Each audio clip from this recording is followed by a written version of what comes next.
Hello दोस्तों, स्वागत है आपका हमारे YouTube channel mission lecturer UK 2025 पर। तो दोस्तों, आज और उपस्थित हुए एक और बेहतरीन क्लास के साथ, जिसके अंतर्गत हम एक प्रीवियस ईयर क्वेश्चन और सॉल्व करेंगे। तो यहाँ पर ये जो क्वेश्चन पेपर होगा दोस्तों, बहुत ज़्यादा महत्वपूर्ण है। इसमें काफ़ी स्ट्रॉन्ग क्वेश्चंस का एक कॉम्बिनेशन है और ये क्वेश्चन जो हुआ है दिसंबर 2019 में ये पेपर हुआ है दोस्तों, जिसमें हिंदी, सामान्य ज्ञान, उत्तराखंड और सामान्य विज्ञान, कंप्यूटर और साथ ही साथ तर्क शक्ति यानी कि रीजनिंग से संबंधित क्वेश्चंस का कॉम्बिनेशन है। तो बहुत बेहतरीन ये क्लास होने वाली है दोस्तों। इससे पहले अगर आप चैनल पर नए हैं तो प्लीज़ चैनल को सब्सक्राइब कर लें, साथ ही बेल आइकन दबाकर ऑल नोटिफिकेशन ऑन कर लीजिएगा दोस्तों, जिससे आपको इसी प्रकार के क्वेश्चन पेपर देखने को मिलेंगे जो आपके एक प्रैक्टिस सेट की तरह काम करेंगे। तो ज़्यादा देरी न करते हुए दोस्तों, क्लास को स्टार्ट करते हैं। और अगर वीडियो अच्छी लगे तो लास्ट में लाइक करके अपने साथी को शेयर जरूर कीजिएगा दोस्तों। तो शुरू करते हैं आज के क्लास को। तो पहला क्वेश्चन है दोस्तों आज की क्लास का, वृक्क का तद्भव शब्द क्या है। तो वृक्क का तद्भव क्या है दोस्तों? ऑप्शन है भादो, भगत, भांवर या भेड़िया। तो दोस्तों, वृक्क का जो तद्भव होता है दोस्तों, वो होता है भेड़िया। ठीक है दोस्तों, वृक्क का तद्भव क्या होगा? भेड़िया होगा दोस्तों। बढ़ते हैं दोस्तों क्वेश्चन नंबर 2 पर। क्वेश्चन नंबर 2 है, निम्नलिखित विकल्पों में से उपसर्ग रहित शब्द कौन सा है। तो इन विकल्पों में से उपसर्ग रहित शब्द कौन सा है दोस्तों? जैसे क्वेश्चन है विज्ञान, अधिवक्ता, छात्र या प्राचार्य। तो दोस्तों, ये क्वेश्चन आपको बहुत इजीली समझ में आ गया होगा। छात्र शब्द जो है दोस्तों, इसमें कोई भी उपसर्ग नहीं लगा हुआ है। इसके अलावा विज्ञान, अधिवक्ता और प्राचार्य तीनों में ही उपसर्ग लगे हुए हैं। बढ़ते हैं दोस्तों अगले प्रश्न में। अगला प्रश्न है दोस्तों, अचकचाया का अर्थ क्या है। तो अचकचाया का अर्थ क्या होता है दोस्तों? तो अचकचाया का अर्थ होता है दोस्तों चौंक उठना। ठीक है, अगर सडनली कोई चीज़ होती है तो आदमी व्यक्ति जो है अचानक चौंक उठता है, तो इसको कहते हैं अचकचाया। ठीक है दोस्तों, अचकचाया का अर्थ क्या हुआ? चौंक उठना। ठीक है दोस्तों, बढ़ते हैं दोस्तों क्वेश्चन नंबर 4 की ओर। क्वेश्चन नंबर 4 है दोस्तों, पवन शब्द में कौन सी संधि है। तो पवन का जो संधि विच्छेद होता है दोस्तों, वो होता है पौ प्लस अन। ठीक है, पौ प्लस अन होता है दोस्तों। तो यहाँ पर जो बनता है दोस्तों, औ के बाद ओ आ रहा है, तो ये होगी दोस्ती अयादि संधि। कौन सी संधि होगी दोस्तों? अयादि संधि। पवन में होती है अयादि संधि दोस्तों। ठीक है, बढ़ते हैं दोस्तों क्वेश्चन नंबर 5 पर। क्वेश्चन नंबर 5 है, वह इतना कमजोर है कि चल भी नहीं सकता। वह इतना कमजोर है कि चल भी नहीं सकता। इसमें चल भी नहीं सकता, ये किस प्रकार का उपवाक्य है। तो भाई दोस्तों, इसमें चल भी नहीं सकता, तो ये किस प्रकार का वाक्य है? चलना एक प्रकार की क्रिया है और वो चल भी नहीं सकता, ये उसकी विशेषता है। तो दोस्तों, यहाँ पर क्रिया विशेषण उपवाक्य ये होगा। ठीक है, विशेषण उपवाक्य भी नहीं है, संज्ञा भी नहीं है, सरल वाक्य भी नहीं है, ये है एक क्रिया विशेषण उपवाक्य। ठीक है दोस्तों, बढ़ते हैं दोस्तों प्रश्न नंबर 6 की ओर। क्वेश्चन नंबर 6 है दोस्तों, निम्नलिखित में स्त्रीलिंग शब्द है, तो इनमें से स्त्रीलिंग शब्द कौन सा है दोस्तों? ऑप्शन है गवेषणा, गवेषणा, प्रवेश, परिवहन और संविधान। तो दोस्तों, इसमें जो स्त्रीलिंग शब्द है दोस्तों, वो है आपका गवेषणा, एक स्त्रीलिंग शब्द है। ठीक है दोस्तों, गवेषणा का अर्थ होता है दोस्तों, गवेषणा शब्द का जो अर्थ है दोस्तों, वो होता है खोज करना। ठीक है, और जैसे कहते हैं कि उसने किसी चीज़ की खोज की, या उसने ग्रहों की खोज की, उपग्रहों की खोज की। ठीक है ना दोस्तों, तो ये बातें जो हैं, जिस वैज्ञानिक की बात आ जाती है, ठीक है ना, उन्होंने जो है जैसे केपलर ने ग्रहों संबंधित नियमों की खोज की। तो दोस्तों, ये सारी चीज़ें हैं, तो ये यहाँ पर स्त्रीलिंग आ रहा है। ठीक है दोस्तों, बढ़ते हैं दोस्तों अगले प्रश्न में। अगला है दोस्तों, हिंदी व्यंजनों में क वर्ग के सभी ध्वनियाँ हैं। तो दोस्तों, हिंदी में जो क वर्ग के ध्वनियाँ हैं, ऑप्शन है कंठ्य, अल्प प्राण, अनुनासिक या अघोष। तो दोस्तों, जो क वर्ण की जो ध्वनियाँ होती हैं, उनको कहते हैं कंठ्य ध्वनि। क्या कहा जाता है दोस्तों? कंठ्य ध्वनि उनको कहा जाता है। बढ़ते हैं दोस्तों क्वेश्चन नंबर 8 की ओर। क्वेश्चन नंबर 8 है, शब्द में प्रयुक्त वर्गों की सही क्रमिकता को क्या कहा जाता है? तो किसी शब्द में जो प्रयुक्त वर्ग होते हैं उनके सही क्रमिकता को क्या कहा जाता है दोस्तों? उसको कहा जाता है दोस्तों वर्तनी। क्या कहा जाएगा? वर्तनी कहा जाता है। शब्द में प्रयुक्त वर्गों के सही क्रमिकता को वर्तनी कहते हैं। ठीक है दोस्तों, बढ़ते हैं क्वेश्चन नंबर 9 की ओर। क्वेश्चन नंबर 9 है दोस्तों, राजभाषा अधिनियम अस्तित्व में कब आया था? तो दोस्तों जो राजभाषा अधिनियम था वो अस्तित्व में कब आया था? वो आया था 1963 ईस्वी में। 1963 में दोस्तों राजभाषा अधिनियम जो है लागू कर दिया गया था। तो 1963 में जो है राजभाषा अधिनियम लागू किया गया था भारत के अंतर्गत। ठीक है दोस्तों, बढ़ते हैं क्वेश्चन नंबर 10 की ओर। क्वेश्चन नंबर 10 है दोस्तों, निम्नलिखित विकल्पों में अकर्मक क्रिया कौन सी है? अकर्मक क्रिया कौन सी? तो इसमें जो अकर्मक क्रिया है दोस्तों, अगर ऑप्शन की बात करें तो हंसना, पढ़ना, लिखना और खाना। तो दोस्तों हंसना, पढ़ना, लिखना और खाना, इसमें जो अकर्मक क्रिया है दोस्तों वह है हंसना। हंसना यहाँ पर अकर्मक क्रिया है। बाकी पढ़ना सकर्मक है और लिखना भी सकर्मक है, खाना भी सकर्मक है। केवल हंसना जो है दोस्तों वो बिना कर्म के भी, मतलब यहाँ पे स्माइल देकर भी व्यक्ति जो है क्रिया कर सकता है। ठीक है दोस्तों, बढ़ते हैं अगले प्रश्न में। प्रश्न नंबर 11 है दोस्तों, वे रिश्ता बनाते थे तो तोड़ते नहीं थे, इस वाक्य में तो क्या है? ठीक है, तो वे रिश्ते बनाते थे तो तोड़ते नहीं थे, इस वाक्य में तो का क्या अर्थ होता है दोस्तों? किस प्रकार का शब्द है? तो दोस्तों यहाँ पे समुच्चय बोधक शब्द है। किस प्रकार का है? समुच्चय बोधक शब्द है दोस्तों यहाँ पर तो। ठीक है दोस्तों, बढ़ते हैं दोस्तों अगले प्रश्न में। प्रश्न नंबर 12 है, एंकर बाइट कहते हैं। दोस्तों एंकर आपने देखे होंगे, बट इसमें एक शब्द आया है कि एंकर बाइट क्या है? तो दोस्तों एंकर वो होते हैं जो किसी भी चीज़, समाचार को सुनाते हैं या कोई भी मंच का संचालन करते हैं तो उसको एंकर वर्ड कहा जाता है। बट एंकर बाइट शब्द का क्या अर्थ है दोस्तों? एंकर द्वारा किसी समाचार के पुष्टि हेतु वीडियो या कथन दिखाने को। अगर किसी समाचार को पुष्टि करनी है तो उसको पुष्टि करने के लिए एंकर द्वारा जो कथन दिखाए जाते हैं या वीडियो के द्वारा दिखाया जाता है उसको कहते हैं एंकर बाइट। ठीक है दोस्तों, बहुत बढ़िया क्वेश्चन आए हैं दोस्तों इस पेपर में। तो बहुत महत्वपूर्ण पेपर है। प्रीवियस पेपर ज़रूर है दोस्तों, लेकिन एग्ज़ाम में लगभग आपने देखे होंगे, जो हमने 5 पेपर इससे पहले करा दिए हैं उनमें से कुछ क्वेश्चन हर पेपर में उसी रिलेट मिल रहे हैं। ठीक है, तो इसलिए ये पेपरों को सॉल्व करना बहुत ज़रूरी है दोस्तों। बढ़ते हैं दोस्तों क्वेश्चन नंबर 13 में। क्वेश्चन नंबर 13 है दोस्तों, निम्नलिखित विकल्पों में से ध्वन्यार्थक शब्द कौन सा है? तो ध्वन्यार्थक का मतलब होता है जिसमें ध्वनि उत्पन्न हो रही है दोस्तों। तो तात्पर्य ये ध्वन्यार्थमक नहीं है, अश्व भी नहीं है, अदृश्य भी नहीं है दोस्तों। छम छम, छम छम शब्द जो है इसमें ऑलरेडी एक ध्वन्यार्थक शब्द है, यानी कि एक विशेष प्रकार की ध्वनि का आभास हो रहा है। बढ़ते हैं दोस्तों अगले प्रश्न में। अगला प्रश्न है दोस्तों कि उर्दू शब्द है, तो उर्दू जो शब्द है दोस्तों ये किस भाषा से लिया गया है? ठीक है, तो उर्दू स्वयं में एक भाषा होती है दोस्तों, लेकिन ये किस भाषा से लिया गया है? अरबी, तुर्की, फारसी या उपयुक्त में से कोई नहीं। तो दोस्तों जो उर्दू शब्द है ये लिया गया है तुर्की भाषा से। ठीक है, तुर्की भाषा का शब्द है दोस्तों उर्दू। ठीक है, तो उर्दू अपने आप में भी भाषा है, लेकिन ये तुर्की भाषा का शब्द है उर्दू। ठीक है दोस्तों, बढ़ते हैं दोस्तों क्वेश्चन नंबर 15 की ओर। क्वेश्चन नंबर 15 है, उत्तराखंड में ऐपण संबंधित है। तो दोस्तों उत्तराखंड के अंतर्गत जो ऐपण है वो किससे संबंधित है? भित्ति चित्रण से, धरातल चित्रण से, मेहंदी कला से या उपयुक्त में से कोई नहीं।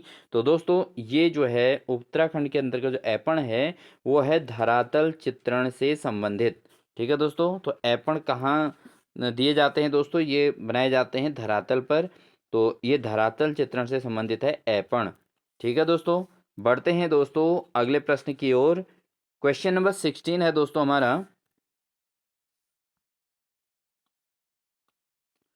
निम्नलिखित में से कौन सा एक सुपर कंप्यूटर नहीं है? तो दोस्तों कंप्यूटर से रिलेटेड क्वेश्चन आ गया, तो कौन सा सुपर कंप्यूटर नहीं है? तो बात करें सुपर कंप्यूटर की दोस्तों, क्रे 3 ये सुपर कंप्यूटर है। साइबर 205 भी एक सुपर कंप्यूटर है। परम परम भी एक सुपर कंप्यूटर है दोस्तों। बट फ्लॉक 15 ये सुपर कंप्यूटर नहीं है। ये कंप्यूटर ही है बट लेकिन सुपर कंप्यूटर ये नहीं है दोस्तों, ठीक है। तो क्रे 3, साइबर 205 और परम, ये तीनों के तीनों दोस्तों सुपर कंप्यूटर हैं, ठीक है दोस्तों। दोस्तों क्लास अच्छी लग रही हो तो प्लीज़ वीडियो को लाइक ज़रूर कीजिएगा, और दोस्तों अंत में अपने दोस्तों को शेयर भी ज़रूर कर दीजिएगा। बढ़ते हैं दोस्तों क्वेश्चन नंबर 17 की ओर। क्वेश्चन नंबर 17 है, निम्न में से किस किले को फोर्ट मोयरा भी कहा जाता है? तो कौन सा किला है दोस्तों इसको फोर्ट मोयरा के नाम से जाना जाता है?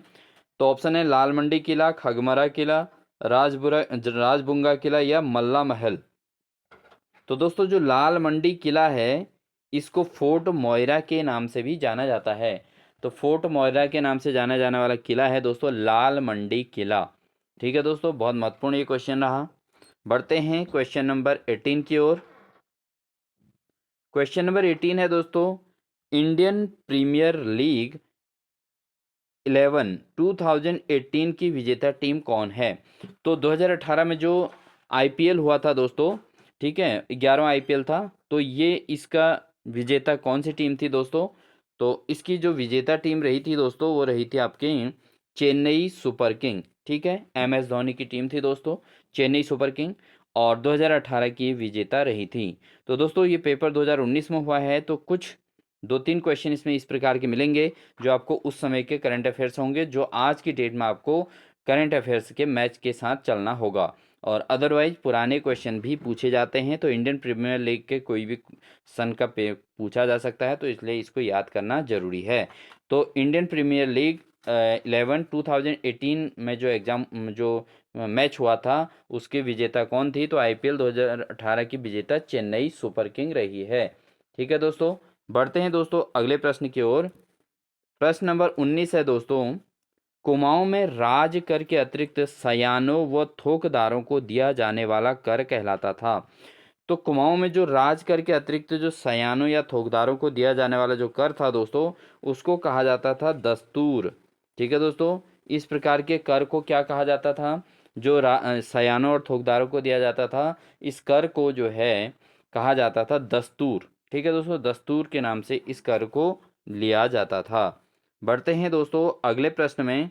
अगला प्रश्न है दोस्तों, भारत में पुरातत्व विभाग की स्थापना की। तो दोस्तों आपने प्रीवियस पेपर में भी देखा होगा कि जो हमने प्रीवियस क्लास करा रखी है उसमें आपने देखा होगा पुरातत्व का क्वेश्चन उसमें भी पूछा गया था, और इसमें भी ये क्वेश्चन पूछा गया है दोस्तों। तो यहाँ पर आपका भारत में पुरातत्व विभाग की स्थापना किसने की थी? तो भारत के अंतर्गत पुरातत्व विभाग की जो स्थापना की थी दोस्तों वो की थी लॉर्ड कर्जन ने। किसने की थी दोस्तों? लॉर्ड कर्जन ने पुरातत्व विभाग की स्थापना की थी। बढ़ते हैं दोस्तों क्वेश्चन नंबर नेक्स्ट में। अगला क्वेश्चन है दोस्तों, गढ़वाल के किस शासक ने सर्वप्रथम अपने नाम के साथ शाह की उपाधि धारण की थी? तो दोस्तों बहुत महत्वपूर्ण क्वेश्चन है। तो गढ़वाल के किस शासक ने सर्वप्रथम अपने नाम के साथ शाह की उपाधि धारण की थी दोस्तों? वो थे बलभद्र शाह।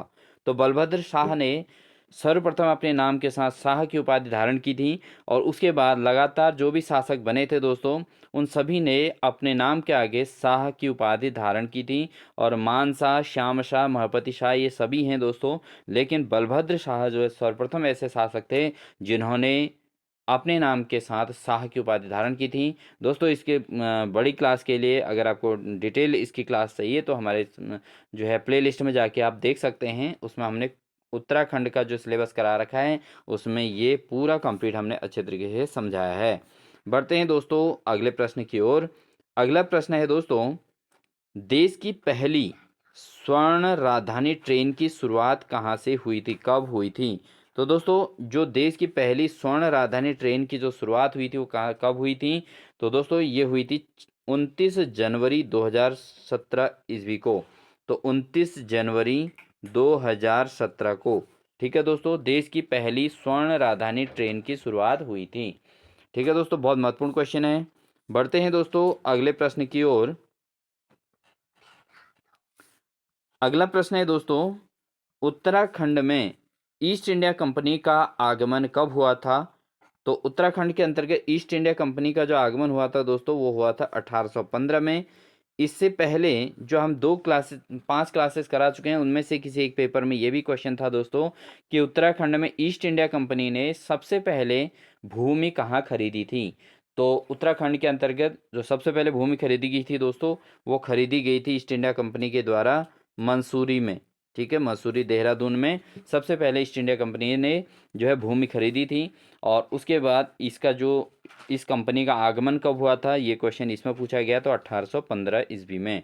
ठीक है दोस्तों, इसलिए प्रीवियस ईयर क्वेश्चन पेपर ही रिपीटेड होते हैं दोस्तों, मैक्सिमम क्वेश्चन उसी में से आते हैं, इसलिए बिल्कुल भी क्लास को स्किप आप ना कीजिएगा। बढ़ते हैं दोस्तों अगले प्रश्न की ओर।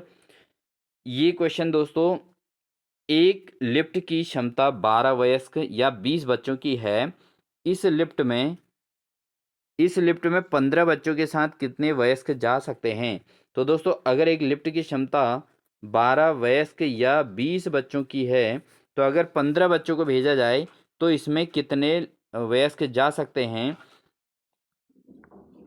तो दोस्तों, यहाँ पर जो है, जो इसकी क्षमता है 12 वयस्क, या तो उसमें 12 वयस्क बैठ सकते हैं और या 20 बच्चे बैठ सकते हैं। तो अगर इसको समझें तो दोस्तों, अगर हम यहाँ पर इसको डिवाइड कर लेते हैं, तो यहाँ पर 4 से अगर हम इसको डिवाइड करते हैं दोस्तों, तो और इसको भी 4 से डिवाइड करते हैं, तो आप समझ सकते हैं कि जो एक 4 से इसको डिवाइड करेंगे तो 3 आएगा दोस्तों। इसको 20 बच्चों को भी अगर डिवाइड करें तो कितना आएगा? 5 आएगा। यानी कि 3 वयस्क जो है 5 बच्चों के बराबर हैं दोस्तों। ठीक है, तो हमारे पास यहाँ पर 15 ही बच्चे जा रहे हैं, तो 5 बच्चे बचे जिनको हम घर रोकेंगे, तो उनकी जगह किन को ले जाएंगे दोस्तों? 3 वयस्कों को ले जाएंगे। कितने ले जाएंगे? 3 वयस्कों को ले जा सकते हैं, यानी कि 3 वयस्क बैठ सकते हैं 5 बच्चों की जगह पर। तो टोटल मिला के तब ये 20 बच्चों के बराबर वहाँ पर जगह घेर लेगा। तो इन्होंने कहा कि एक लिफ्ट की क्षमता 12 वयस्क या 20 बच्चों की है, तो इस लिफ्ट में 15 बच्चों के साथ कितने वयस्क जा सकते हैं? तो 15 बच्चों के साथ जा सकते हैं दोस्तों 3 वयस्क जा सकते हैं। 15 बच्चे और 3 वयस्क एक साथ उस लिफ्ट में जा सकते हैं। ठीक है दोस्तों, तो ऑप्शन नंबर सी इसका सही आंसर हो जाएगा। बढ़ते हैं दोस्तों अगले प्रश्न में। अगला प्रश्न है दोस्तों, सन 1972 ईस्वी में योजना आयोग द्वारा मंजूरी दिए जाने के समय टिहरी बांध परियोजना की अनुमानित विद्युत उत्पादन क्षमता कितनी थी? तो 1972 में योजना आयोग ने जो है टिहरी बांध को मंजूरी दी थी विद्युत उत्पादन के लिए। तो यहाँ पर दोस्तों उस समय विद्युत उत्पादन क्षमता कितनी थी दोस्तों? तो उस समय जो विद्युत उत्पादन क्षमता थी दोस्तों, वो थी 600 मेगावाट। कितनी थी दोस्तों? 600 मेगावाट। ठीक है, तो ये इसकी क्षमता थी दोस्तों 1972 में, जब योजना आयोग ने इसको टिहरी बांध परियोजना को जो है मंजूरी दी थी योजना आयोग ने। ठीक है दोस्तों, बढ़ते हैं दोस्तों अगले प्रश्न में। अगला प्रश्न है दोस्तों क्वेश्चन नंबर 25 में है, राज्य निर्वाचन आयुक्त की नियुक्ति कौन करता है? तो दोस्तों, राज्य निर्वाचन आयुक्त की नियुक्ति कौन करता है?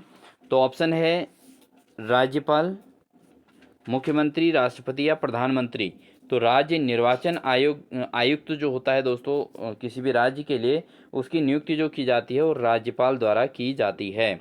तो राज्य निर्वाचन आयुक्त की नियुक्ति कौन करता है दोस्तों? वो किया जाता है राज्यपाल द्वारा। ठीक है दोस्तों, बढ़ते हैं क्वेश्चन नंबर 27 की ओर। क्वेश्चन नंबर 27 दोस्तों बहुत महत्वपूर्ण है। सन 1986 में ईस्वी में वृक्ष मित्र पुरस्कार का सम्मान दिया गया। तो 1986 में दोस्तों वृक्ष मित्र का जो पुरस्कार सम्मान मिला था, वो किसे दिया गया था दोस्तों? गौरा देवी, चंदी प्रसाद भट्ट, इंद्रमणि बड़ौनी या उपयुक्त में से कोई नहीं। तो ये वृक्ष मित्र का जो पुरस्कार मिला था दोस्तों, गौरा देवी जो चिपको आंदोलन से संबंधित थी, उन्हें जो है वृक्ष मित्र का पुरस्कार दिया गया था 1986 में। ठीक है दोस्तों, बढ़ते हैं दोस्तों अगले प्रश्न की ओर। अगला प्रश्न है दोस्तों क्वेश्चन नंबर 28, जोहान्सबर्ग में सतत विकास सम्मेलन किस वर्ष हुआ था? तो जो सतत विकास सम्मेलन जोहान्सबर्ग में कब हुआ था दोस्तों? ये हुआ था 2002 में। जोहान्सबर्ग में जो सतत विकास सम्मेलन हुआ था दोस्तों, ये सामान्य ज्ञान से संबंधित क्वेश्चन है। तो 2002 में जो है जोहान्सबर्ग में सतत विकास सम्मेलन हुआ था। ठीक है दोस्तों, दोस्तों अगर क्लास अच्छी लग रही हो तो प्लीज़ चैनल को लाइक ज़रूर कर दीजिएगा, वीडियो को लाइक ज़रूर कर दीजिएगा और साथ ही साथ चैनल को सब्सक्राइब भी कर लीजिएगा। बढ़ते हैं दोस्तों क्वेश्चन नंबर 29 की ओर। दुर्गापुर इस्पात संयंत्र किस देश के सहयोग से स्थापित किया गया था? तो दुर्गापुर और राउरकेला दो इस्पात संयंत्र हैं दोस्तों, इनको किस देश के सहयोग से स्थापित किया गया था? तो दोस्तों इसमें दुर्गापुर इस्पात संयंत्र को स्थापित करने में ग्रेट ब्रिटेन के सहयोग से इसको स्थापित किया गया था। तो दुर्गापुर इस्पात संयंत्र को स्थापित करने में ग्रेट ब्रिटेन का योगदान रहा है। बढ़ते हैं दोस्तों क्वेश्चन नंबर 30 में। क्वेश्चन नंबर 30 है दोस्तों, 30वीं सदी के प्रारंभ में उत्तराखंड शैली के चित्रों की खोज किसने की थी? तो 20वीं सदी के प्रारंभ में दोस्तों, ये 20वीं सदी है, तो 20वीं सदी के प्रारंभ में उत्तराखंड शैली के चित्रों की खोज किसने की थी? तो उत्तराखंड शैली की जो खोज की थी दोस्तों 20वीं सदी के प्रारंभ में, वो की थी बैरिस्टर मुकुंदीलाल। ठीक है, तो ये चित्र शैली के जो है सूत्रधार रहे हैं। तो बैरिस्टर मुकुंदीलाल जो है 20वीं सदी के प्रारंभ में उत्तराखंड शैली के चित्रों की खोज करने का क्रेडिट बैरिस्टर मुकुंदीलाल को ही जाता है। बढ़ते हैं दोस्तों क्वेश्चन नंबर 31 में। क्वेश्चन नंबर 31 है दोस्तों हमारे पास, औरंगजेब की मृत्यु कब हुई थी? तो औरंगजेब की मृत्यु कब हुई थी दोस्तों? औरंगजेब की मृत्यु हुई थी दोस्तों 1707 में। ठीक है, 1707 में औरंगजेब की मृत्यु हुई थी। औरंगजेब एक क्रूर शासक रहे थे और औरंगजेब ही ऐसे शासक रहा जिसने जो है अपने पिता को बंदी बनाकर जो है अपना राज सिंहासन जो है हासिल कर लिया था दोस्तों। ठीक है, तो कब मृत्यु हुई थी औरंगजेब की? 1707 में। बढ़ते हैं दोस्तों अगले क्वेश्चन की ओर। अगला क्वेश्चन है 32 दोस्तों, उत्तर काशी के शक्ति त्रिशूल में दो स्थानों पर कौन सी लिपि में लिखा गया है? तो दोस्तों जो उत्तरकाशी के शक्ति त्रिशूल में दो स्थानों पर कौन सी लिपि में लिखा गया है? तो ये लिखा गया है दोस्तों शंख लिपि में। ठीक है, तो शक्ति त्रिशूल जो है किस लिपि में लिखा गया है दोस्तों? ये लिखा गया है शंख लिपि में। ठीक है, शंख लिपि में ये लिखा गया है। उत्तरकाशी के शक्ति त्रिशूल में दो स्थानों पर शंख लिपि से लिखा गया है। बढ़ते हैं दोस्तों अगले प्रश्न में। अगला प्रश्न दोस्तों रीजनिंग से संबंधित है और प्रश्न जो है इसी प्रकार से बीच बीच में रीजनिंग के दिए जा रहे हैं पेपरों में, तो इसलिए बिल्कुल ध्यान से पढ़ें दोस्तों। मैं पूर्व की ओर हूँ और मैं घड़ी की सुइयों के घूमने की दिशा में 100 डिग्री घूमता हूँ और तब घड़ी की सुइयों के घूमने की विपरीत दिशा में 145 डिग्री घूमता हूँ। अब मैं किस दिशा की ओर हूँ? तो दोस्तों ये क्वेश्चन जो है इसमें दिशाओं से संबंधित है। तो पूर्व की ओर हूँ कह रहा है और मैं घड़ी की सुइयों के घूमने की दिशा के 100 डिग्री घूमता हूँ। ठीक है, जिधर को सुइयाँ घूमती हैं दोस्तों उसमें 100 डिग्री घूमता हूँ। तो दोस्तों आपका यहाँ से यहाँ तक 90 डिग्री होता है और अगर 100 डिग्री घूमेगा तो थोड़ा यहाँ तक आगे चले जाएगा और तब घड़ी की सुइयों के घूमने की विपरीत दिशा में 145 डिग्री घूमता हूँ। फिर यहाँ से दोस्तों ये वापस 145 डिग्री घूमता हूँ कह रहे हैं। तो अब मैं किस दिशा की ओर हूँ? तो दोस्तों आपको पता होगा इधर पूर्व हो जाता है, यहाँ पश्चिम होता है, ऊपर होता है उत्तर और नीचे होता है दक्षिण। तो अभी ये व्यक्ति जो है इस ओर है, तो ये हो गया दोस्तों उत्तर पूर्व। क्या हो जाएगा? इसको क्या कहते हैं दोस्तों? उत्तर पूर्व दिशा कहते हैं। तो इसका बी ऑप्शन बिल्कुल आपका सही आंसर हो जाएगा। तो दोस्तों दिशाओं से संबंधित क्वेश्चन बहुत ईजी होते हैं, आप इनको बिल्कुल भी स्किप ना कीजिएगा पेपर में, इनकी डायरेक्शन को समझिए। हम हर पेपर में जो भी क्वेश्चन आएगा उसको एक्सप्लेन जरूर करेंगे। बढ़ते हैं दोस्तों अगले प्रश्न में। क्वेश्चन नंबर 34 है दोस्तों, कौन सा राष्ट्रीय मार्ग हरिद्वार को बद्रीनाथ से जोड़ता है? तो बहुत इंपॉर्टेंट क्वेश्चन है दोस्तों, कौन सा राष्ट्रीय मार्ग जो है हरिद्वार को बद्रीनाथ से जोड़ता है? तो ज़्यादा पूछा जाने वाला क्वेश्चन है। तो ये है दोस्तों NH58। NH58 ये जो है बद्रीनाथ और हरिद्वार को जोड़ने वाला राजमार्ग है। ठीक है दोस्तों, इसी प्रकार आपको केदारनाथ और इनके से संबंधित भी क्वेश्चन याद होने चाहिए। तो बढ़ते हैं दोस्तों अगले प्रश्न की ओर। अगला प्रश्न है दोस्तों, निम्नलिखित में से वर्ष 2017 ईस्वी के लिए सर्वश्रेष्ठ सांसद का पुरस्कार किसे मिला था? तो ये 2017 की बात पूछी गई है दोस्तों कि सर्वश्रेष्ठ सांसद का पुरस्कार किसे मिला था। तो ऑप्शन है हुकुमदेव नारायण,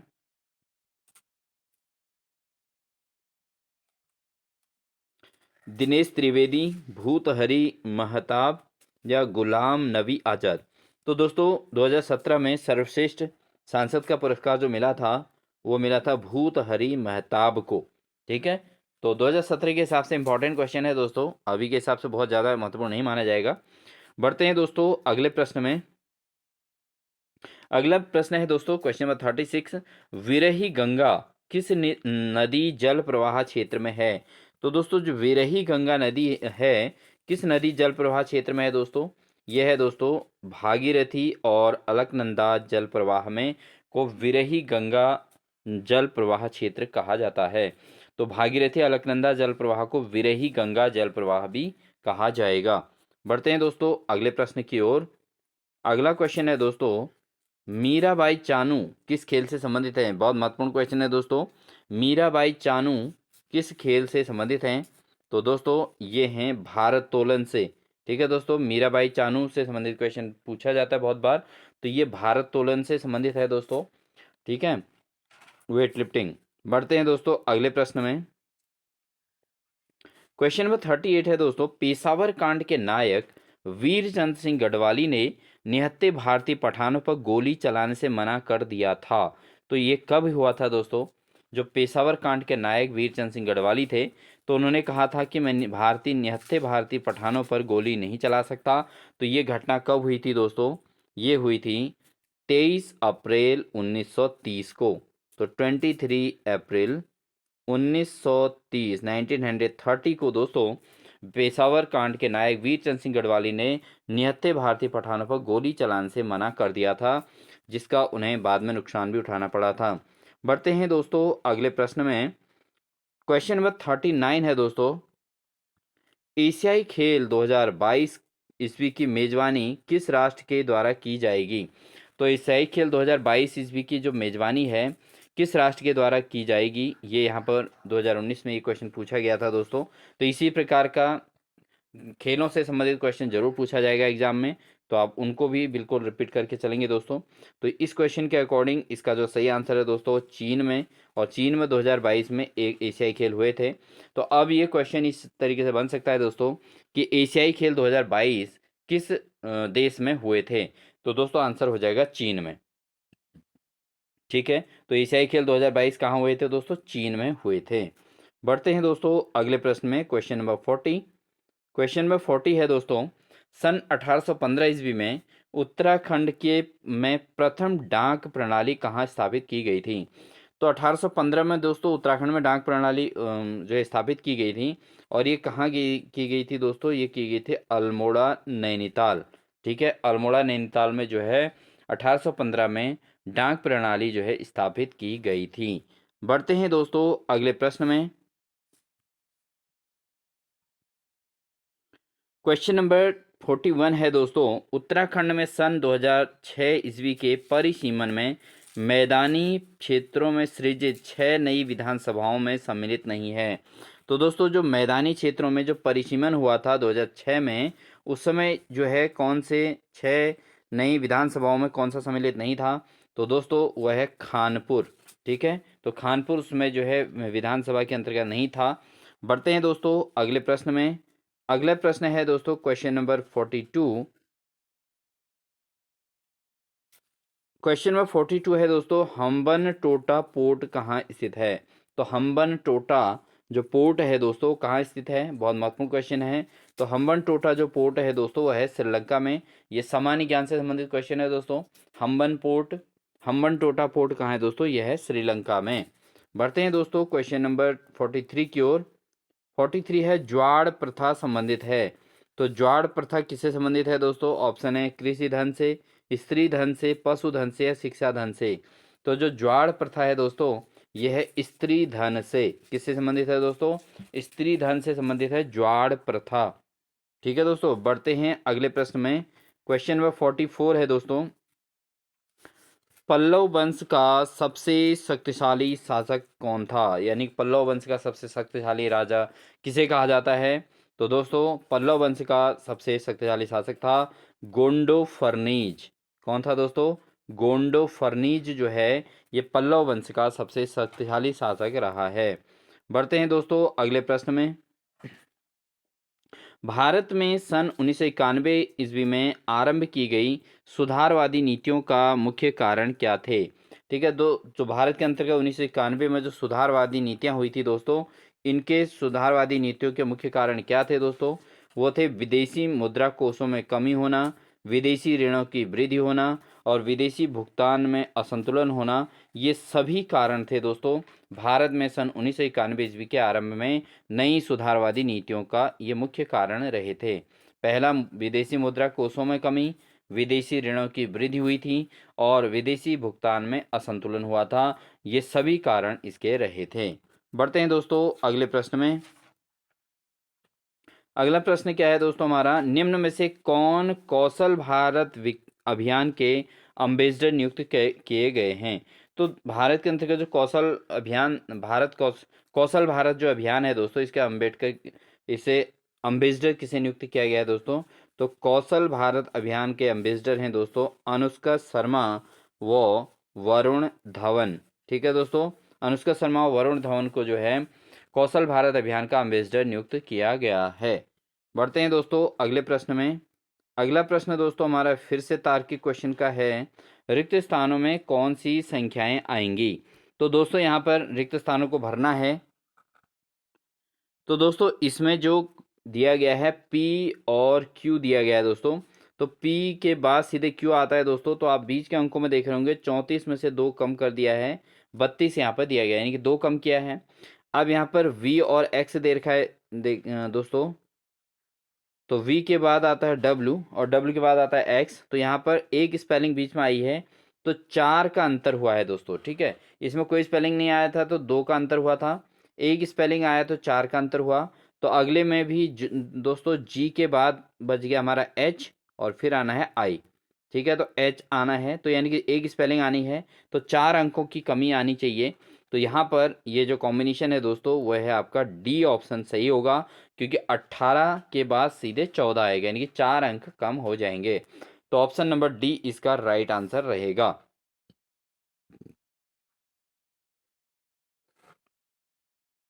तो 18 और 14 दोस्तों यहाँ पर सही आंसर रहेगा इसका। बढ़ते हैं दोस्तों अगले प्रश्न में। क्वेश्चन नंबर 48 है, किस परमार शासक ने सर्वप्रथम अपने राज्य में अंग्रेजी शिक्षा प्रारंभ की थी? तो कौन सा परमार शासक था जिसने अपने राज्य में अंग्रेजी शिक्षा प्रारंभ की थी दोस्तों? वो है आपका प्रताप शाह। ठीक है दोस्तों, प्रताप शाह ने अपने राज्य के अंतर्गत उत्तराखंड के अंतर्गत अपने शासनकाल में अंग्रेजी शिक्षा को प्रारंभ किया था प्रताप शाह ने। ठीक है दोस्तों, बढ़ते हैं दोस्तों अगले प्रश्न की ओर। अगला प्रश्न 49 है, उत्तराखंड का नवीन इतिहास नामक पुस्तक के लेखक कौन हैं? तो उत्तराखंड का जो नवीन इतिहास नामक पुस्तक के लेखक हैं दोस्तों वो हैं डॉक्टर यशवंत सिंह कटौच। ठीक है दोस्तों, तो उत्तराखंड का नवीन इतिहास नामक पुस्तक अधिकांश लोग जो है उत्तराखंड की प्रिपरेशन के लिए डॉक्टर यशवंत सिंह कटौच की बुक भी पढ़ते हैं दोस्तों।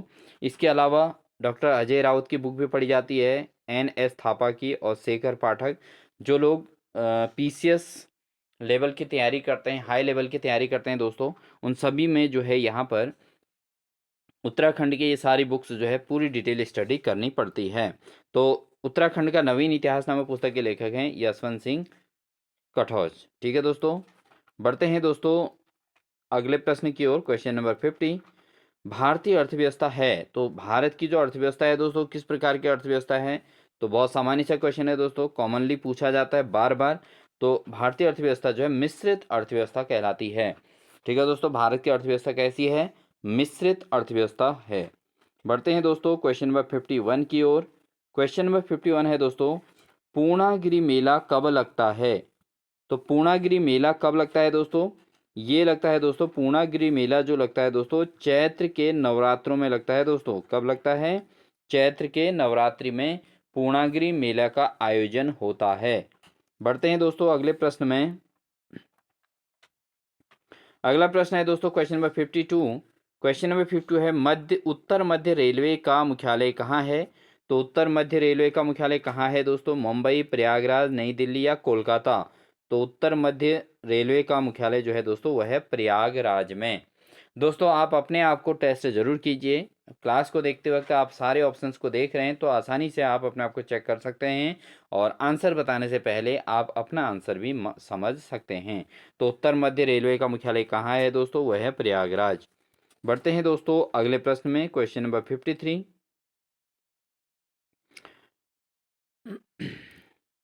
न्यायिक पुनरावलोकन की उत्पत्ति सर्वप्रथम कहाँ हुई थी? तो न्यायिक पुनरावलोकन की उत्पत्ति कहाँ हुई थी दोस्तों? सबसे पहले ऑप्शन है ऑस्ट्रेलिया, संयुक्त राज्य अमेरिका, भारत में या सोवियत संघ में। तो ये हुई थी दोस्तों संयुक्त राज्य अमेरिका में सबसे पहले न्यायिक पुनरावलोकन की उत्पत्ति हुई थी। बढ़ते हैं दोस्तों अगले प्रश्न की ओर। अगला प्रश्न है दोस्तों क्वेश्चन नंबर 54। समान नागरिक संहिता का उल्लेख किसमें किया गया है? तो समान नागरिक संहिता का उल्लेख किसमें है दोस्तों? ये है अनुच्छेद 44 में। किसमें है दोस्तों? अनुच्छेद 44 में जो है समान नागरिकता संहिता का उल्लेख किया गया है। बढ़ते हैं दोस्तों अगले प्रश्न की ओर। नेक्स्ट क्वेश्चन है दोस्तों हमारा 55। देवनागरी लिपि के आधार पर भोटी लिपि का आविष्कार किसने किया था? तो देवनागरी लिपि के आधार पर जो भोटी लिपि है इसका आविष्कार किसने किया था दोस्तों? ये किया था थोनमी संभोटा ने। किसने किया था दोस्तों? थोनमी संभोटा। किसने किया था दोस्तों? संभोटा, थोनमी संभोटा नाम है इनका। और इन्होंने भोटी लिपि का आविष्कार किया था। तो इनके नाम से भी मैचिंग हो रहा है दोस्तों। तो अगर एग्जाम में कभी ऐसा भी आता है तो कहीं ना कहीं थोड़ा हेल्प मिल जाती है। बढ़ते हैं दोस्तों अगले प्रश्न की ओर। ई लर्निंग में सम्मिलित है। तो दोस्तों कंप्यूटर से संबंधित क्वेश्चन ई लर्निंग में सम्मिलित है। कंप्यूटर आधारित प्रशिक्षण, वेब आधारित प्रशिक्षण, ए और बी दोनों या उपयुक्त में से कोई नहीं। तो दोस्तों ये आंसर बिल्कुल गलत है। ऑप्शन नंबर सी इसका सही होगा दोस्तों, क्योंकि ई लर्निंग में जो है कंप्यूटर आधारित प्रशिक्षण भी होता है और वेब आधारित प्रशिक्षण भी ई लर्निंग में सम्मिलित है। तो दोस्तों ऑप्शन नंबर सी इसका बिल्कुल राइट आंसर रहेगा। बढ़ते हैं दोस्तों अगले प्रश्न की ओर। क्वेश्चन 57 है दोस्तों 1857 की क्रांति के समय कुमाऊं का कमिश्नर कौन था? तो 1857 की क्रांति के समय कुमाऊं कमिश्नर कौन थे दोस्तों? Sir Henry Ramsay. कौन थे दोस्तों? रैमजे जो है 1857 की क्रांति के समय कुमाऊं कमिश्नर रहे थे और इन्हीं के नाम पे दोस्तों रैमजे इंटर कॉलेज जो है अल्मोड़ा में स्थापित है। ठीक है दोस्तों, बढ़ते हैं अगले प्रश्न में। अगला क्वेश्चन है दोस्तों हमारा 58। मगध महाजनपद की राजधानी थी। तो मगध जो है महाजनपद जो था उसकी राजधानी कहाँ थी दोस्तों? तो मगध की राजधानी कहाँ थी दोस्तों? वो थी पाटलिपुत्र। कहाँ थी दोस्तों? पाटलिपुत्र। तो मगध साम्राज्य की राजधानी कहाँ थी? पाटलिपुत्र। ऑप्शन अवंती, गांधार और अंग तीनों दिए हैं बट ये तीनों गलत हैं दोस्तों। यहाँ पर पाटलिपुत्र इसका सही आंसर होगा। मगध महाजनपद की राजधानी पाटलिपुत्र।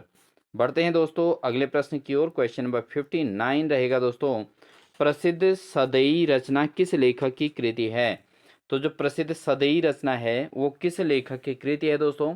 ऑप्शन है श्री चंद्र मोहन रतूड़ी, तारादत्त गैरोला, भवानी दत्त थपलियाल या विद्यासागर नौटियाल। तो जो सदई है दोस्तों रचना वो किस लेखक की कृति है? वो है दोस्तों ऑप्शन नंबर बी इसका सही है, तारादत्त गैरोला। तो सदई जो है रचना है तारादत्त गैरोला की रचना है। बढ़ते हैं दोस्तों क्वेश्चन नंबर 60 की ओर। क्वेश्चन नंबर 60 है दोस्तों, निम्नलिखित में से कौन सी जनजाति लकड़ी की शिल्प कला के लिए जानी जाती है? तो कौन सी जनजाति ऐसी है जो लकड़ी की शिल्प कला के लिए प्रसिद्ध है?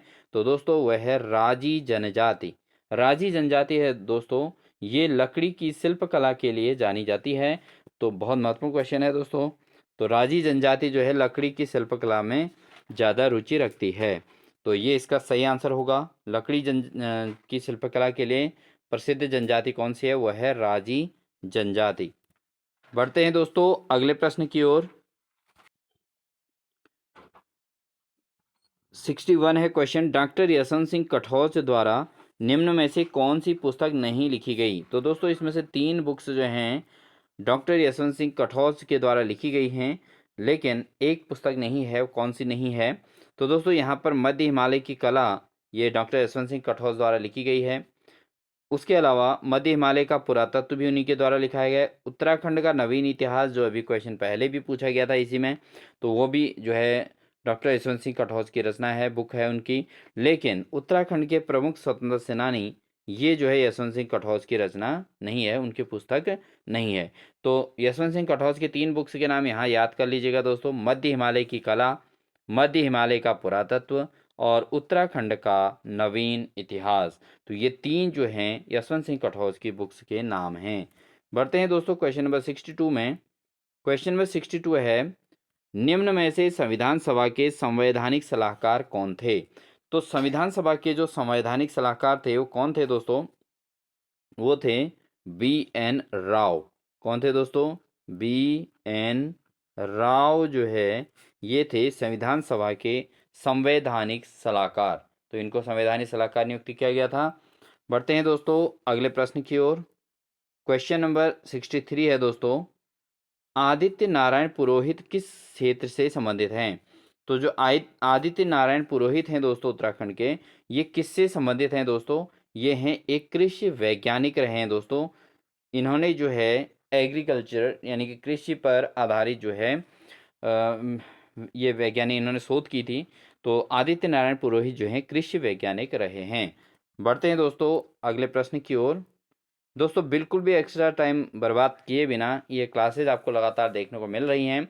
तो प्लीज़ अगर वीडियो अच्छी लग रही है तो लाइक ज़रूर कर दीजिएगा दोस्तों, और साथ ही अपने दोस्तों को शेयर भी ज़रूर कर दीजिएगा, जिससे हमें लगातार मोटिवेशन मिलता रहेगा दोस्तों, और आपको कंटिन्यू क्लासेज इसी प्रकार से देखने को मिलेंगी और एक बेहतरीन प्रिपरेशन आपके एग्ज़ाम के लिए पॉसिबल हो पाएगी। बढ़ते हैं दोस्तों अगले प्रश्न की ओर। भारत नेट परियोजना का संबंध है। तो भारत नेट परियोजना का संबंध किससे है दोस्तों? ग्राम पंचायतों में ब्रॉडबैंड कनेक्शन देने से। तो भारत नेट परियोजना जो थी दोस्तों, वो प्रत्येक ग्राम पंचायत में ब्रॉडबैंड की सुविधा देने से संबंधित थी। ठीक है दोस्तों, ग्राम पंचायतों में ब्रॉडबैंड कनेक्शन देने से संबंधित है भारत नेट परियोजना। बढ़ते हैं दोस्तों अगले प्रश्न की ओर। अगला प्रश्न है दोस्तों 65, वन संरक्षण के लिए कल्याण सिंह रावत ने मैती आंदोलन कब प्रारंभ किया था? तो दोस्तों मैती आंदोलन की जो कहानी है वो बहुत ही मज़ेदार है। इसमें जो है महिलाएं जब मायके आती हैं तो वृक्षारोपण करती हैं। तो ये जो है वन संरक्षण के कल्याण के लिए किया गया था, कल्याण सिंह रावत जी के द्वारा ये किया गया था दोस्तों। तो इसका जो सही आंसर है दोस्तों वह है 1998, यानी कि 1998 में कल्याण सिंह रावत के द्वारा मैती आंदोलन प्रारंभ किया गया था। बढ़ते हैं दोस्तों अगले प्रश्न की ओर। अगला क्वेश्चन है दोस्तों, मजोली द्वीप स्थित है। तो मजोली द्वीप कहाँ स्थित है दोस्तों? मजोली द्वीप दोस्तों यह है गंगा नदी पर, गोदावरी नदी पर, ब्रह्मपुत्र नदी पर, सिंधु नदी पर। तो जो मजोली द्वीप है दोस्तों यह है ब्रह्मपुत्र नदी पर। मजोली द्वीप कहाँ है स्थित है दोस्तों? वह है ब्रह्मपुत्र नदी पर। ठीक है दोस्तों, बढ़ते हैं दोस्तों क्वेश्चन नंबर 67 की ओर। क्वेश्चन नंबर 67 है दोस्तों, भारत का पहला विशिष्ट कुत्ता पार्क किस शहर में स्थापित किया गया? तो जो विशिष्ट एक पार्क है कुत्ता पार्क, ये किस शहर में स्थापित किया गया दोस्तों? ये किया गया है दोस्तों हैदराबाद में। तो भारत में कुत्ता पार्क कहाँ स्थित है दोस्तों? यह है हैदराबाद में। विशेष क्वेश्चन है दोस्तों, इसको याद जरूर कर लीजिएगा, एग्जाम के दृष्टिकोण से महत्वपूर्ण भी बनेगा। तो भारत में कुत्ता पार्क कहाँ है दोस्तों? यह है हैदराबाद में। बढ़ते हैं दोस्तों क्वेश्चन नंबर 68 की ओर। ऋतु प्रवास में ऋतु प्रवास निम्न में से किस जनजाति द्वारा किया जाता है? तो कौन सी जनजाति उत्तराखंड की ऐसी है जो ऋतु प्रवास करती है? तो दोस्तों ये जो है गद्दी जो जनजाति है, ये ऋतु प्रवास करती है, ऋतु के आधार पर अपने स्थानों को चेंज करते रहती है, अपना रहने के स्थान चेंज करती रहती है। तो ऋतु प्रवास करने वाली जनजाति का नाम है दोस्तों गद्दी जनजाति। ठीक है दोस्तों, बढ़ते हैं दोस्तों अगले प्रश्न की ओर। अगला प्रश्न है दोस्तों, निम्न में से कौन सी संदेश सेवा अब सक्रिय नहीं है?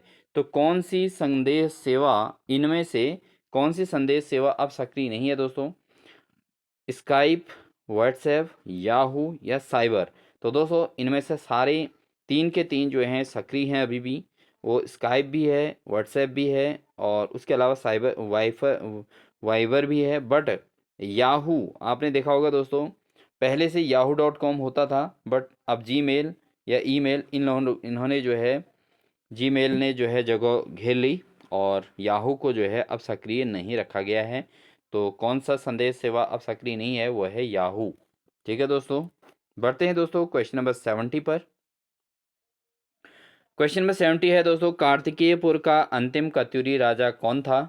तो कार्तिकेयपुर का जो अंतिम कत्यूरी राजा थे दोस्तों, वो था शुभिक्ष राज। ठीक है दोस्तों, कौन था दोस्तों? शुभिक्ष राज जो है कार्तिकेयपुर का अंतिम कत्यूरी राजा रहा था। ठीक है, सुभिक्ष राज। ठीक है दोस्तों, ऑप्शन नंबर डी इसका सही होगा। सुभिक्ष राज जो है कार्तिकेयपुर का अंतिम कत्यूरी राजा रहा था। बढ़ते हैं दोस्तों अगले प्रश्न की ओर। अगला प्रश्न दोस्तों फिर से रीजनिंग का आता है, क्वेश्चन नंबर 71। निम्नलिखित जो अंक दिए गए हैं दोस्तों, इनमें प्रश्नवाचक चिन्ह के स्थान पर कौन सी संख्या आएगी, ये पूछा गया है।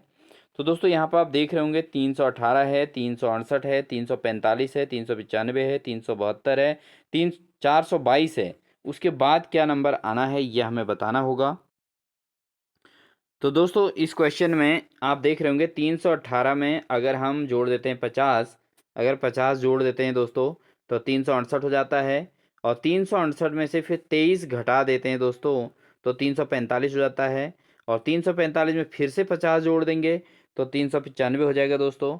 और 395 में से फिर से 23 माइनस करेंगे तो 372 आएगा। 372 में फिर 50 जोड़ेंगे तो 422 हो जाएगा दोस्तों।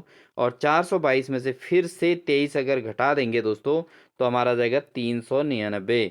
तो 399 इसका आंसर आएगा दोस्तों। और 399 में फिर से 50 जोड़ देंगे तो 449 यहाँ पर दिया गया है। तो दोस्तों यहाँ पर एक कॉम्बिनेशन बनाया गया है कि पहले 50 जोड़ रहे हैं, फिर 23 घटा रहे हैं, फिर 50 जोड़ें, फिर 23 घटा रहे हैं, फिर 50 जोड़ें, फिर 23 घटा रहे हैं। तो इस प्रकार से ये कॉम्बिनेशन बनना है और इसके आधार पर जो रिक्त स्थान है उसमें आएगा 399। तो दोस्तों कोई भी रीजनिंग का क्वेश्चन हो तो उसको लॉजिकली हम उसको सॉल्व करके आपको बताएंगे, इसलिए आप बिल्कुल भी क्लास को स्किप ना कीजिएगा। और साथ ही दोस्तों अगर क्लास में नए हैं तो प्लीज़ चैनल को सब्सक्राइब करके हमारा मोटिवेशन कीजिए। कमेंट सेक्शन में कमेंट जरूर दीजिएगा आपको क्लास कैसी लगी, तो ज़रूर बताइएगा दोस्तों। प्लीज़ ये आपसे हम्बल रिक्वेस्ट है। बढ़ते हैं दोस्तों अगले क्वेश्चन की ओर। उत्तराखंड सरकार ने फुटबॉल को राज्य खेल कब घोषित किया था? तो उत्तराखंड का जो राजकीय खेल है दोस्तों वह है आपका फुटबॉल है। और फुटबॉल को राज्य खेल कब घोषित किया गया था दोस्तों? ये किया गया था 2011 में। तो 2011 में जो है फुटबॉल को उत्तराखंड का राज्य खेल घोषित किया गया था। बढ़ते हैं दोस्तों अगले प्रश्न में। अगला प्रश्न है दोस्तों क्वेश्चन नंबर 73। छवि के एक छोटे संस्करण को क्या कहा जाता है? तो छवि के एक छोटे से संस्करण को क्या कहा जाता है दोस्तों? ये कहा जाता है दोस्तों थंबनेल। क्या कहा जाएगा दोस्तों उसको? थंबनेल। ठीक है, अगर आप किसी भी टॉपिक को समझा रहे हैं, जैसे हम भी वीडियो बना रहे हैं, तो दोस्तों एक थंबनेल लगाते हैं जिसके अंतर्गत ये क्लियर करते हैं कि इस टॉपिक के अंदर या इस वीडियो में हम क्या बताने वाले हैं। तो दोस्तों थंबनेल जो है एक छवि के छोटे संस्करण को कहा जाता है थंबनेल। ठीक है दोस्तों, बढ़ते हैं दोस्तों अगले प्रश्न की ओर। क्वेश्चन नंबर 74 है दोस्तों। सन 1580 ईस्वी में अकबर ने अपने पूरे साम्राज्य को कितने सूबों यानी कि प्रांतों में बांट दिया था? तो जब 1580 ईस्वी में जब अकबर ने अपने साम्राज्य को बांटा था, प्रांतों में बांटा था, तो टोटल कितने प्रांत बनाए थे दोस्तों? वो बनाए थे 12 प्रांत। ठीक है दोस्तों, ये क्वेश्चन आपको जो हमने प्रीवियस पेपर नंबर 3 या 4 करा रखा है उसमें भी ये क्वेश्चन रहा है दोस्तों। ठीक है, तो दोस्तों प्रीवियस ईयर क्वेश्चन पेपरों से काफ़ी मजबूती मिल जाती है अपने प्रिपरेशन को, और इनको एक प्रैक्टिस सेट के तौर पर आप 100 क्वेश्चन का कॉम्बिनेशन भी बना सकते हैं। बढ़ते हैं दोस्तों अगले प्रश्न की ओर। क्वेश्चन नंबर 75 है दोस्तों। 2011 की जनगणना के आधार पर भारत की दशकीय जनसंख्या वृद्धि दर थी। तो दोस्तों कितनी रही 2011 की जनगणना के अनुसार? वो रही थी दोस्तों 17.64%, यानी 17.64% जो है ये जनसंख्या वृद्धि रही थी 2011 की जनगणना के अनुसार। ये भारत की जनसंख्या का आंकड़ा है दोस्तों। भारत की जनसंख्या का 17.64% की जो है जनसंख्या वृद्धि रही थी। उत्तराखंड से संबंधित भी क्वेश्चन इस प्रकार का पूछा जा सकता है दोस्तों। बढ़ते हैं दोस्तों अगले प्रश्न की ओर। क्वेश्चन नंबर 76 है, निम्न युग्मों में से कौन सुमेलित नहीं है? तो इन युग्मों में से कौन सुमेलित नहीं है दोस्तों? ऑप्शन दिए हैं दोस्तों हमारे पास, हरियाली मेला नैनीताल, ये बिल्कुल सही है, सुमेलित है दोस्तों। हरियाली मेला नैनीताल में मनाया जाता है। और मोस्टा मानू मेला कहाँ होता है दोस्तों? ये पिथौरागढ़ में होता है, ये भी बिल्कुल सही है। कालिदास महोत्सव दोस्तों रुद्रप्रयाग में होता है, ये भी बिल्कुल सही है। लेकिन जाख मेला दोस्तों उत्तरकाशी में नहीं होता, तो ये इसलिए सुमेलित नहीं है। तो हरियाली मेला नैनीताल में, मोस्टामान मेला पिथौरागढ़ में, कालिदास महोत्सव जो है रुद्रप्रयाग में। तो ये तीन चीज़ें महोत्सवों से संबंधित यहाँ पर क्लियर हो जाते हैं। बढ़ते हैं दोस्तों अगले प्रश्न में। अगला प्रश्न है क्वेश्चन नंबर 77, वह कौन सा मूल अधिकार है जो राष्ट्रीय आपातकाल में भी निलंबित नहीं किया जा सकता है? तो कौन सा मूल अधिकार है जो राष्ट्रीय आपातकाल में भी निलंबित नहीं किया जा सकता? तो दोस्तों वह है जीवन व व्यक्तिगत स्वतंत्रता का अधिकार।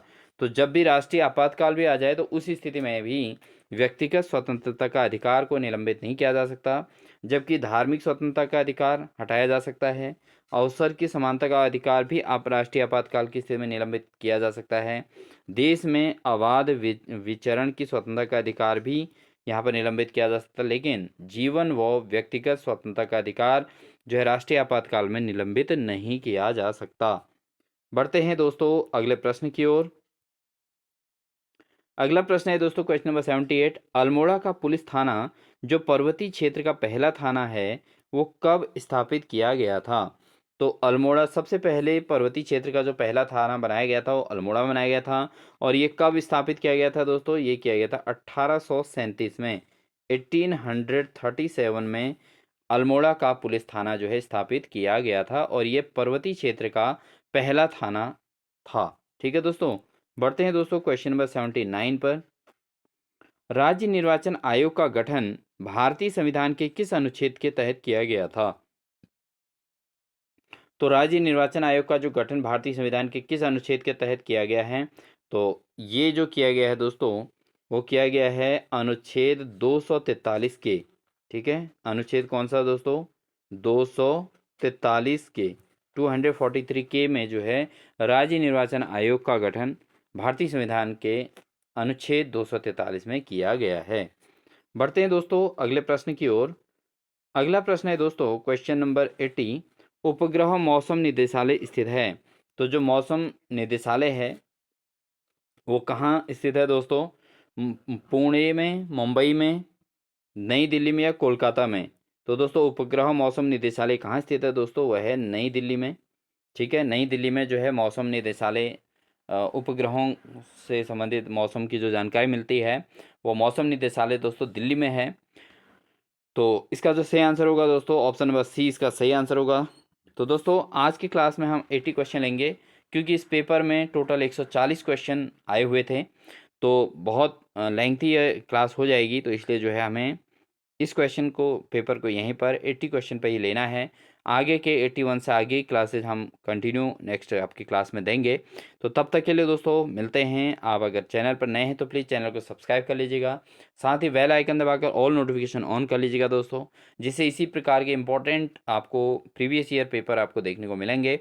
और लगातार पेपर्स के लिए चैनल पर बने रहें। वीडियो अच्छी लगी तो लाइक ज़रूर कीजिएगा दोस्तों, अपने साथियों को भी शेयर कर दीजिएगा, ये आपसे हम्बल रिक्वेस्ट रहेगी। और साथ ही साथ अगर वीडियो अच्छी लगी तो कमेंट सेक्शन में कमेंट्स भी अपने प्यारे प्यारे ज़रूर दे दीजिएगा। इन्हीं सभी बातों के साथ दोस्तों मिलते हैं नेक्स्ट क्लास के साथ। तब तक के लिए take care and bye bye.